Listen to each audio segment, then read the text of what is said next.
Ladies and gentlemen, this right here is Exhibit A into when the Cowboys hate goes a little bit too far.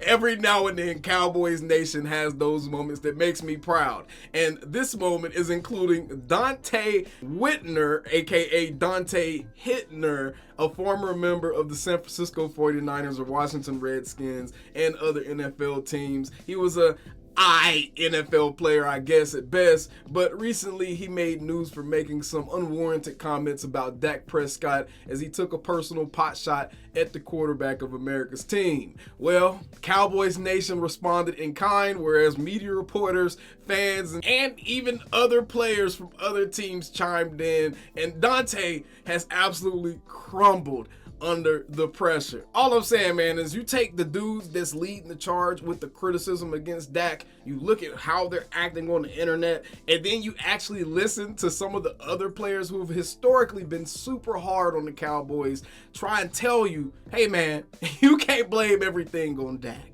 For another 5 to 6 years. So get used to it, be comfortable. He is a better quarterback than you giving him credit for. You're not about to keep saying he's mediocre. There are mediocre quarterbacks in the National Football League. He is not one of them. There are quarterbacks that play at an average level year after year, and you're like, their team has no chance. What he needs from your defense, he's not receiving. You want to give all the credit to 11 from heaven. You want to say this is a legendary defense, but then you don't want to hold him accountable when things go bad.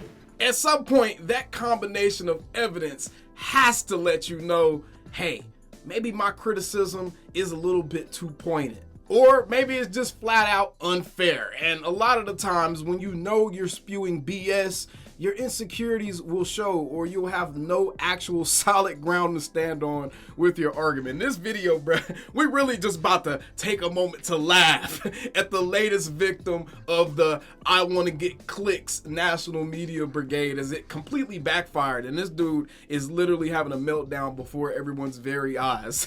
This was his last tweet. This looked like an old head to y'all, LMAO, as he posted an oiled up video of himself flexing in the mirror, which, like I said, the pants he got on, bro, those are not a good look. It looked like you just got those off the side of the street somewhere. But then you can see all the insecurity is showing through, bro. This dude cannot take the heat. Some of y'all want the clicks, but can't take the heat whatsoever. And you end up looking like a clown in front of everyone on the internet, bro. This is clearly pressing him. He posts this video, then he responds to it. All you Dallas fans are losers. Then he responds again. I never put a picture of another grown man as my avatar. Weirdos. But then you can see, this is what I'm saying. Those of y'all that are sitting here parroting the ideas and the thoughts and the clickbait shock jock takes that these dudes are hurling over on the national airwaves. Look at the people that y'all are listening to, bro. These people clearly have a bone to pick. You don't see professionals. You don't see national media TV hosts and analysts do stuff like this where they're posting memes and he's posting these tweets. Y'all still mad? LMAO, get over it. It's a new week. Yet you posted this and then a couple days later you post a picture of yourself oiling yourself up with oil. And then you start talking about the cowgirl. See, this right here completely disqualifies this dude as being taken serious doing anything else as it pertains to media or giving his thoughts on football or whatever it may be. He doesn't understand that he literally just took away all of his credibility. Like, it's all gone now because you acted like a child on the internet. And that's not even the worst part. The worst part is he not only started trying to attack back at the Cowboys fans, but then he went on a blocking spree after trying to troll people. He blocked some of the local media members. He blocked content creators like Michael Beard. He blocked Clarence Hill. And on top of that, he attacked Tyreek Hill because Tyreek called him out for him being a disgruntled old head. What's up with the old heads is what Tyreek said. And the man, in response to Tyreek just simply asking that question, wanted to go off the handle and respond, "You're fast, but you're lucky. I have killed you on that field. Mind your business, homie." Bro, we seen you get stiff-arm trucked by Dak Prescott. I highly doubt that if you could barely keep up with Dak, you have any chance of keeping up with Tyreek. And Reek is a lot stronger than he looks too. So I don't know, Dante Whitner, bro. I knew your head looked a little inflated, but now I'm starting to think that there may be some extra fluid flowing around in there somewhere because you start to show some remnants of CTE.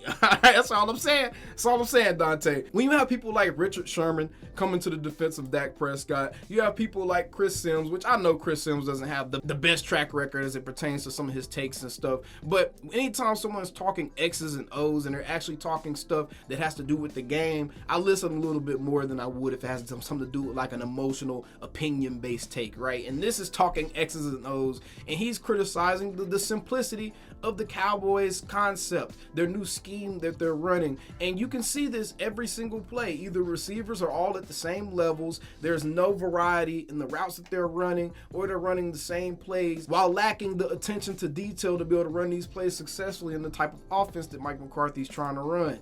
You can see here on one of the plays in the game the other night, all 4 receivers ended up at the same level on the field, and all of them were blanketed. The offensive line isn't in between the defensive line or the pass rush and Dak Prescott, which means he can't actually make a play here with his legs. Even if he did, you see you have a completely uncovered, unblocked Fred Warner right in the middle of the field. This is the best linebacker in the league. Dak wouldn't have gone anywhere had he tried to run, and knowing the 49ers, they probably would have tried to lay down on his ankle or something like they've been doing with all of our other players to get them out of the game. And for those of y'all that don't care about X's and O's, there's plenty of articles and numbers and statistics and film and pretty much anything else you can take a look at that shows you Dak Prescott is not the primary reason that the Cowboys lost that game the other night. The reason was what we all thought it was and what we all been kind of worried about since the beginning of the season, and it's the fact that the scheme that Mike McCarthy is trying to implement is not working to this point, and it has issues trying to keep up with today's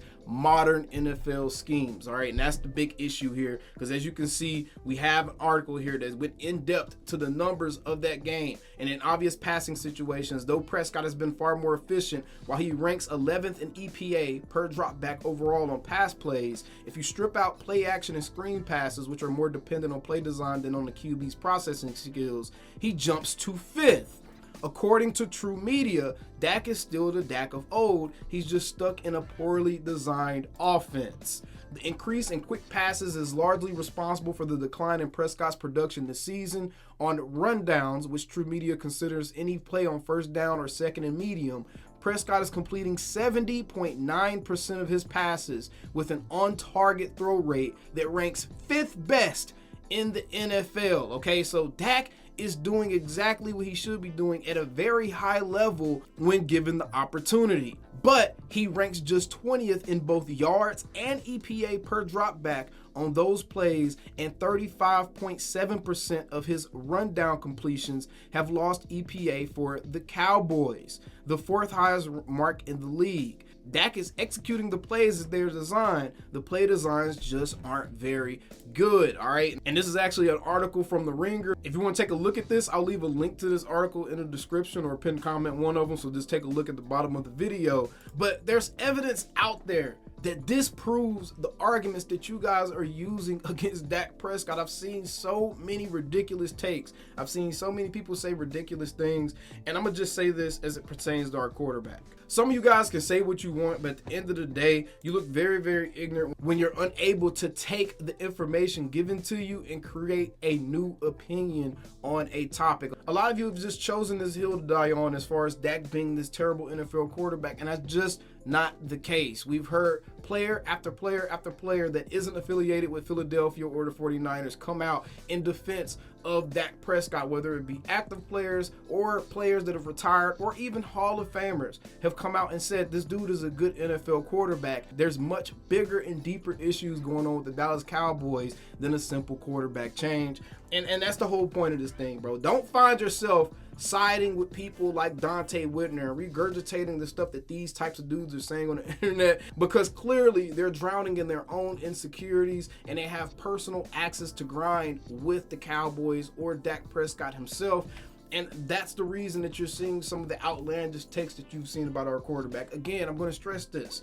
Anytime the Cowboys lose, every person on that field Every person that had anything to do with that game needs to take blame. Dak Prescott is not averse from taking blame from when the Cowboys do lose. All I'm saying is you guys need to make sure that you don't try to mistake a quick fix with a dire mistake. And a dire mistake will be getting rid of a quarterback that has proven that he can win in this league. And that's my only point that I'm trying to make. Like, comment, and subscribe on these videos, because y'all been running these numbers up, boy. Cowboys Nation is rocking with your boy. And y'all know how we always end these videos, man. This is just a nice, lighthearted, funny little video, because Dante Whitner has been cutting up. And y'all know how we end these videos. How about them Cowboys?